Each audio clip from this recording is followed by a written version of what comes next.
Assalamualaikum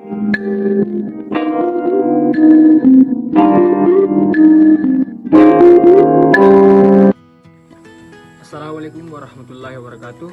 Perkenalkan, nama saya Mulki Zuljalali dari kelas 1E Prodi Penyuluhan Peternakan dan Kesejahteraan Hewan. Di sini saya akan menjelaskan organ reproduksi ternak sapi jantan dan betina.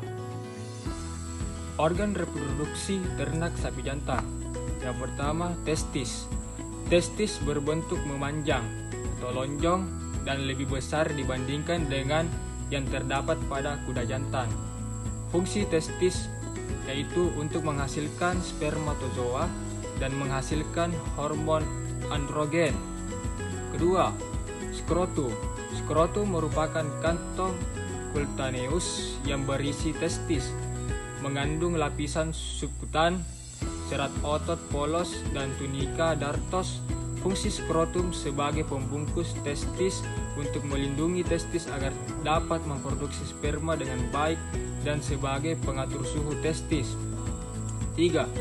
Epididymis.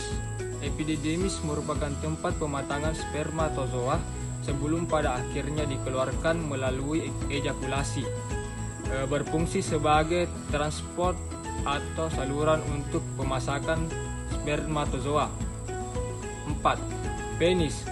Penis merupakan organ kopulasi yang dapat dibagi menjadi 3 bagian umum, yaitu glans bagian utama, korpus, dan crura atau akar, yaitu bagian yang menempel pada lengkung ischial pelvis, berfungsi sebagai tempat keluarnya urin dan sperma. 5. Sigmoid. Sigmoid memiliki lekukan yang berbentuk S yang memungkinkan penyimpanan penis saat tidak digunakan. Berfungsi sebagai menarik penis pada saat birahi dan pada saat setelah kawin alam. Organ reproduksi sapi betina. Pertama, vulva. Vulva merupakan bagian genitalia eksterna pada betina, terdiri dari labia kanan dan kiri yang bertemu di garis tengah dorsal dan ventral di masing-masing dorsal dan ventral commensura sebagai sistem reproduksi dan sebagai sistem urinari. Kedua, vagina. Vagina adalah bagian dari saluran reproduksi yang terletak di dalam pelvis di antara uterus secara kranial dan vulva secara kaudal, merupakan jalan lahir untuk melahirkan fetus saat partus, sebagai alat kopulasi dan tempat sperma diposisikan, dan sebagai jalan peranakan pada saat proses beranak. 3. Cervix.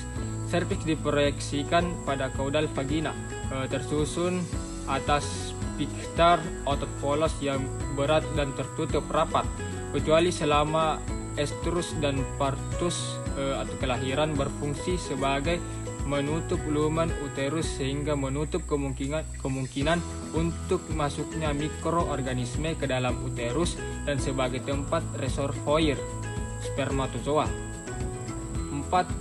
Uterus. Uterus tersusun atas 2 tanduk uteri, cornua, corpus, dan cervix, leher, berfungsi sebagai tempat menyimpan dan memelihara embrio atau fetus. Tuba fallopi atau oviduk. Oviduk pada mamalia memiliki panjang dan tingkat melingkar yang bervariasi.